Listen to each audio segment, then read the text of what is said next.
একটি দলকে ডিফেম করা যদি হয় রাজনীতি, তাহলে সেই রাজনীতি করেই কি এগিয়ে যেতে পারবে কিনা বিরোধী জোট, আমি সেই প্রশ্নটা রাখতে চাই ব্যারিস্টার মামুন আপনার কাছে। কারণ আমরা তো দেখি যে সোশ্যাল মিডিয়া, আপনারাই দাবি করেন সোশ্যাল মিডিয়া আমাদের কন্ট্রোলে, জামাত শিবিরের কন্ট্রোলে, সেটা বট দিয়েই হোক যেভাবেই হোক সেটা অভিযোগ আছে।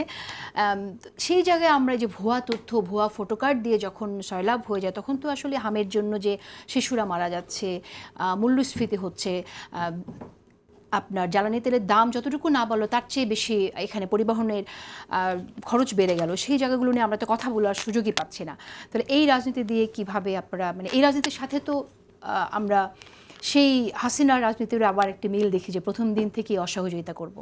না দেখেন, প্রথম কথা হচ্ছে ভুয়া যে ফটো কার্ড, এটা শুধু কি মানে একপাক্ষিক হচ্ছে নাকি দ্বিপাক্ষিক হচ্ছে?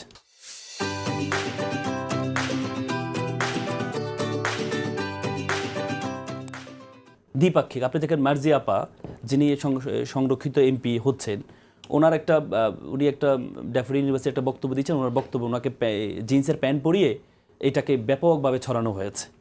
ছড়িয়ে দিয়ে কী বললো যে উনি উপরে হিজাব পরলো, নিচে প্যান্ট পরা, অথচ এটা ভুয়া কার্ড। এরপর আপনি দেখেন নাহারিন আপা, জাহাঙ্গীরনগরের একজন শিক্ষক, উনি একটা ফটো কার্ড, যে ফটো কার্ডে বলা হয়েছে যে সিরাজগঞ্জের একজন জামাতের নেতা বলেছেন যে আওয়ামী লীগের যারা পুরুষরা চলে গেছেন, মহিলা হচ্ছে আমাদের গনিমতের মাল। এই ফটো কার্ড ছড়ানোর পরে নাহারিন আপা নিজেই এটা নিয়ে স্টেটমেন্ট দিয়ে দিলেন, পরবর্তীতে ক্ষমা চেয়েছেন, মামলাও হয়েছে। তার মানে ফটো কার্ড তো সব পক্ষ থেকে ছড়ানো হচ্ছে। এটাকে কন্ট্রোল করবে কি? সরকার কন্ট্রোল করতে হবে। এটাকে আমাদের সাইবার যে আইনটা হয়েছে এটাকে আরো স্ট্রং করতে হবে। যদি এই অপরাধগুলো করে, এআই হওয়ার কারণে এখন সহজলভ্য হয়ে গেছে। পরবর্তীতে ক্ষমা চেয়েছে কোথায়? এই যে আপনি তো মামলা করেছেন, মামলা করেছেন নাহারিন আপা, আমি সহ যমুনা টিভিতে একটা টক শোতে উনি বলেছেন, দেখেন আমি ফটো কার্ড দেখেছি, হাজার হাজার শেয়ার দেখেছি, আমি এটাকে বিশ্বাস করে নিয়েছি। নাহারিন আপা বলেছেন। তার মানে কি? আপনি একটা ফটো কার্ড দেখলে এটাকে ভেরিফাই করা ছাড়া, এটাকে আপনি ফ্যাক্ট চেকিং ছাড়া আপনি এটাকে কমেন্ট হিসেবে দিয়ে দিবেন? দেওয়ার সুযোগ নাই। তো এই জন্য এটা সব দিক থেকে করা হচ্ছে। এখন এটার দায়িত্ব কার? গভর্নমেন্টের দায়িত্ব।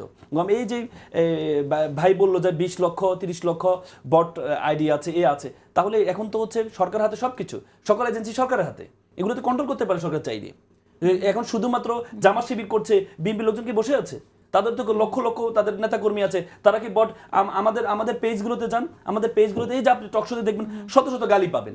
গালিগুলো আবার কি? আপনি যখন আইডিতে ঢুকে দেখেন, আইডিতে দেখবেন হচ্ছে শুধুমাত্র একটা ছবি আর কিছু নেই।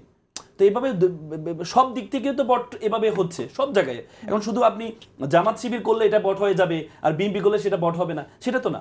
আমি মনে করি এটা এটা একটা ব্যাধি হিসেবে তৈরি হয়েছে আমাদের দেশে।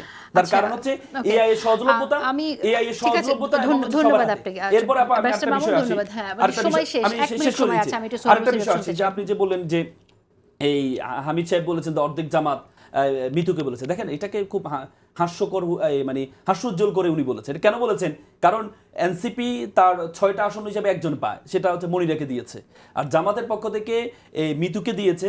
মিতুকে দেওয়ার পর এইজন, যেহেতু মিতু হচ্ছে পোস্টেড হচ্ছে এনসিপির, তো এই জন্য হাস্যযোগ্য বলেছেন যে অর্ধেক যেহেতু আমাদের পক্ষ থেকে তুমি পেয়েছো, তুমি অর্ধেক জামাত অর্ধেক এনসিপি।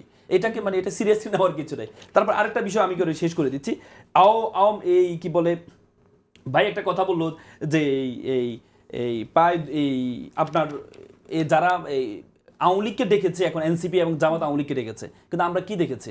আমরা দেখেছি তো এবার নির্বাচনের পরে অনেকগুলো অফিস খুলে দেওয়া হয়েছে। কেন হয়েছে? নির্বাচনের কমিটমেন্টের কারণে আমরা দেখেছি। এবং 3 জন এমপি তো দেখেছি যারা হচ্ছে পোস্টেড ছিল আওয়ামী লীগের, তাদেরকে এমপি বানানো হয়েছে, সংরক্ষিত আসনে এমপি বানানো হয়েছে। তারপরে আপনি কুমিল্লাতে দেখেছেন 200 জন একসাথে জয়েন করেছে, বিএনপিতে জয়েন করেছে, আওয়ামী লীগের নেতাকর্মী একসাথে জয়েন করেছে। তার মানে কি? এখানে শুধুমাত্র জামাত এবং এনসিপি বিরোধী আইনটা পাস হয়েছে সেটাও বলেন আপনি, সাথে কোনটা সাথে সন্ত্রাস বিরোধী আইনটা যে পাস হলো সেটাও বলেন, এবং রাজনৈতিক দল হিসেবে বিচার করার। আপনি যখন আন্দোলন, আওয়ামী লীগকে নিষিদ্ধ করার আন্দোলন কারা করেছে? বিএনপি তো করে নাই।